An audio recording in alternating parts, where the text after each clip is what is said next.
Hola, buenas tardes. Nuevamente nos encontramos para estudiar Derecho Tributario. Esta vez vamos a analizar el monotributo o régimen simplificado para pequeños contribuyentes. Con esto finalizo la unidad número 15, el punto 3. También quiero agradecer, como costumbre, a mis alumnos que han colaborado en la parte de los cuadros, Carolina Marel y Martín Sequeira, y esta vez a mi hija Daniela en la parte tecnológica. Bueno, como introducción al monotributo, este sistema data desde 1998 con la sanción de la ley 24.977. Este sistema consiste básicamente en la idea de establecer un único impuesto de cuota fija mensual para reemplazar con un solo pago el impuesto a las ganancias y el impuesto al valor agregado, al que se adicionan además las cotizaciones de la Seguridad Social y Obra Social. Antes del establecimiento del régimen, los pequeños contribuyentes tributaban por un lado impuesto a las ganancias, por otro lado las obligaciones de la seguridad social bajo el régimen general, mediante la presentación de declaraciones juradas, cumpliendo con una serie de exigencias formales de los responsables, igual que los de mayor envergadura. Entonces la idea era tratar de facilitar a los pequeños contribuyentes una manera de estar dentro de la economía formal sin confusas y poco claras herramientas como tenían antes. Entonces, cuando nos preguntábamos qué es el monotributo, bueno, ¿qué es eso? Un régimen simplificado para pequeños contribuyentes. Es un régimen integrado y simplificado, lo que implica que con el pago de una cuota fija mensual está exento de pagar el impuesto al valor agregado y el impuesto a las ganancias. Las razones que se dieron para diseñar este régimen fue el gran incumplimiento que obedecía a situaciones, a dificultades administrativas de los contribuyentes. Era una informalidad voluntaria que tenía que ver con el propio sistema tributario, pues era muy complejo y de alto costo que conllevaba al incumplimiento de las formalidades. Entonces la idea con el establecimiento del monotributo fue optimizar los recursos de la administración tributaria. Asimismo, incorporar al sistema económico con una gran cantidad de contribuyentes que operaban en la economía informal y así también reducir la presión fiscal indirecta y el costo del cumplimiento de las obligaciones tributarias. Este monotributo consiste en un tributo integrado de cuota fija que contiene dos componentes. Por un lado, el impuesto integrado que comprende, es decir, con la cuota el contribuyente paga el impuesto al valor agregado y otro monto y una parte del monto en concepto de ganancia, impuesto a las ganancias. Y lo va a hacer, se van a realizar distintas categorías en función de varios parámetros. En el primer lugar, en los ingresos brutos anuales que surja de la facturación, la superficie afectada a la actividad, la energía eléctrica consumida y los alquileres devengados. El segundo componente es la cotización previsional fija. Por un lado es lo que equivale a los aportes jubilatorios y por el otro a una obra social.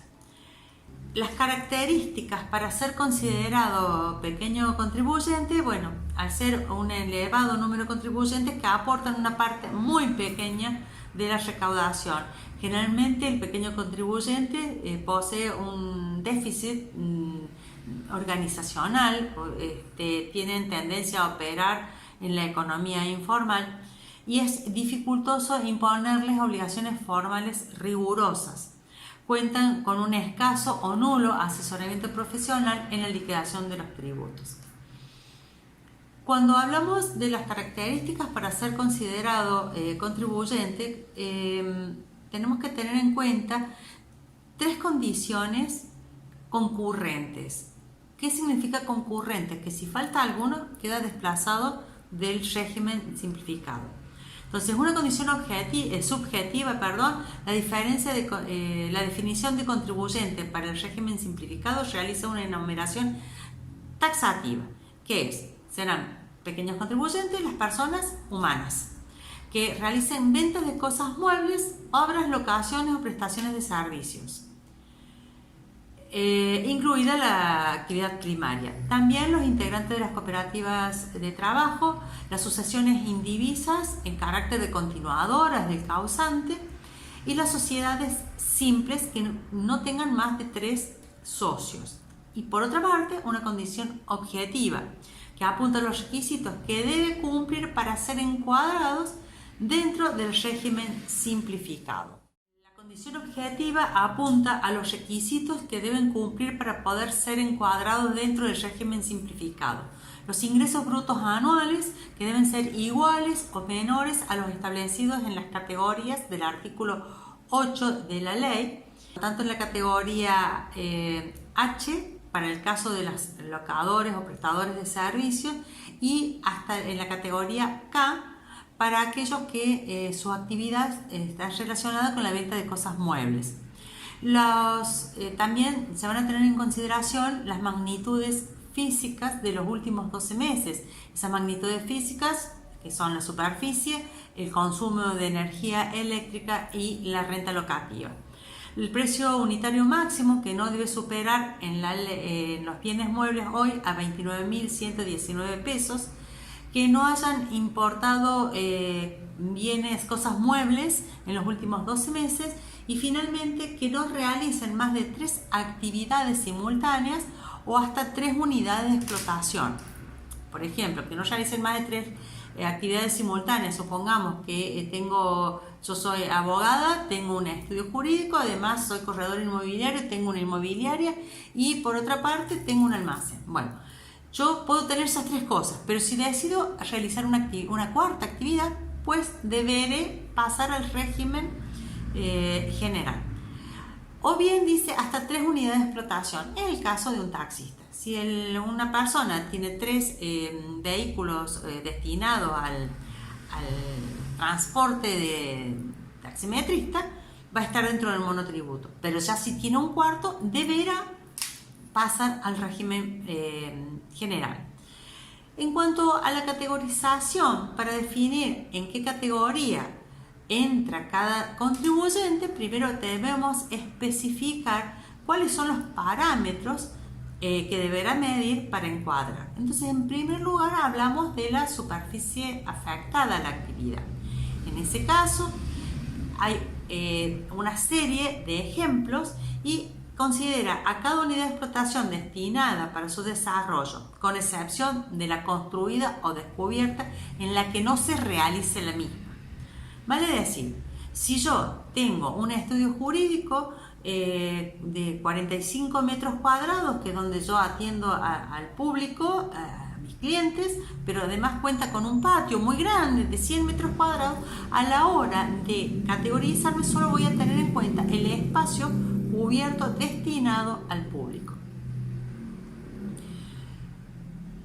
Estos parámetros no van a ser tenidos en cuenta en zonas rurales o suburbanas o de poblaciones que no superen los 40.000 habitantes. No se van a tener en cuenta esta superficie cuando las actividades que se desarrollen sean, por ejemplo, lavaderos de autos, garage, estacionamientos de vehículos, servicios de prácticas deportivas, servicios de diversión y esparcimiento, servicios de alojamiento y hospedaje, por ejemplo, servicios de camping o servicios de guarderías náutica o de enseñanza, instrucción o capacitación. Tampoco se van a considerar los servicios destinados a geriátricos u hogares de ancianos. Otra de las magnitudes físicas que se tienen en cuenta es el consumo de energía eléctrica, que es en un año. Y se consideran de las que resultan de las facturas cuyos vencimientos con el pago hayan operado en los últimos 12 meses. Cuando tengan más de una unidad de explotación, deberán realizar la sumatoria de los consumos, pero no van a ser tenidos en cuenta en el caso de lavaderos de automotores, el consumo eléctrico, en el caso de heladerías, donde se venden helados, el caso de servicio de lavado y limpieza de artículos de telas, las tintorerías o los lavaderos que hay en los shoppings, por ejemplo. Explotación de kioscos, explotación de juegos electrónicos efectuados en localidades cuya población resulta inferior a los 400.000 habitantes. Si las actividades son desarrolladas en las casas del contribuyente, a efectos de determinar la energía, deberá considerarse. Si hay medidores separados, no hay ningún inconveniente, pero si hay un único medidor, deberá computar un 80% a la actividad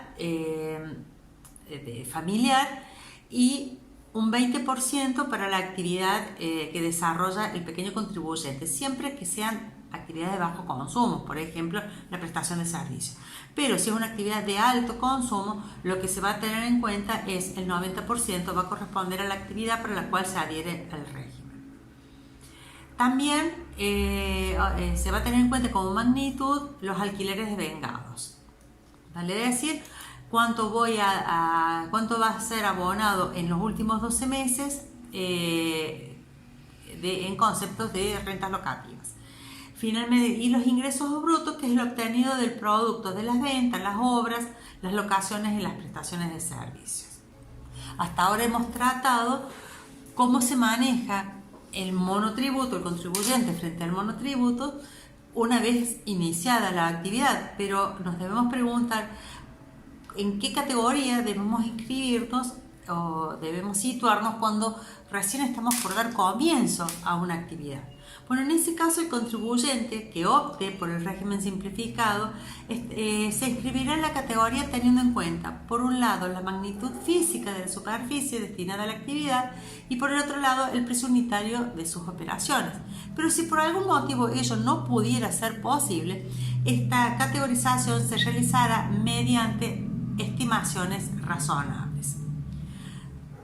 Luego, transcurridos 6 meses, deberá actualizar el máximo de los ingresos brutos obtenidos, la energía eléctrica consumida o el alquiler pactado para confirmar la categorización o recategorizarse y eventualmente ser excluido del régimen simplificado. Luego deberá ingresar el importe correspondiente a esa nueva categoría en el mes siguiente al del cambio. Ahora, el cambio de categoría se hace cada 6 meses, de ser necesario, y se analizan los ingresos nuevamente, los ingresos acumulados, los alquileres pagados, la energía eléctrica consumida. Si alguno supera la categoría, debe recategorizarse. Vale decir que si yo estoy inscrito en la categoría D y mis ingresos brutos no sufrieron modificaciones, pero sí sufrió modificación en la superficie ocupada porque de pronto me cambié a un lugar más amplio, deberé ir a la categoría correspondiente. Si se mantuvieron sin modificaciones los ingresos brutos o la superficie, pero debo pagar más alquiler o pagué más alquileres en los últimos 12 meses, también deberé adecuarme a una nueva categoría en ese caso.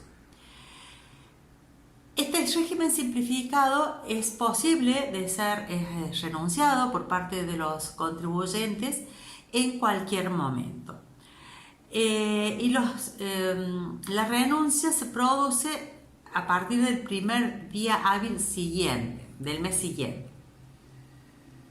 Ahora, si fue renunciado, si fue excluido del monotributo, no puede optar nuevamente por el régimen hasta después de 3 años. Y de presentada la renuncia, el contribuyente deberá cumplir con las obligaciones impositivas según los regímenes generales. También están previstas las exclusiones. Cuando los que se han acogido al régimen simplificado superan la suma de los ingresos brutos en los últimos 12 meses, exceden el límite máximo previsto en la categoría H o en su caso la K y no se han recategorizado, quedan excluidos de pleno derecho. Lo mismo pasa si han superado los parámetros físicos de montos alquileres devengados o el precio máximo de las cosas, muebles que se han vendido, o que adquieran o realicen gastos de índole personal que superen el valor incompatible, por un valor incompatible de los ingresos declarados. Por ejemplo, si yo estuviera inscrito en una categoría B y me compro un BMW 0 kilómetros, obviamente que no va a haber consistencia entre lo que yo he declarado en una categoría B como ingresos brutos anuales y la capacidad adquisitiva que tengo para acceder a ese vehículo. También pueden ser excluidos los que tengan depósitos bancarios que debidamente depurados sean incompatibles con los ingresos declarados.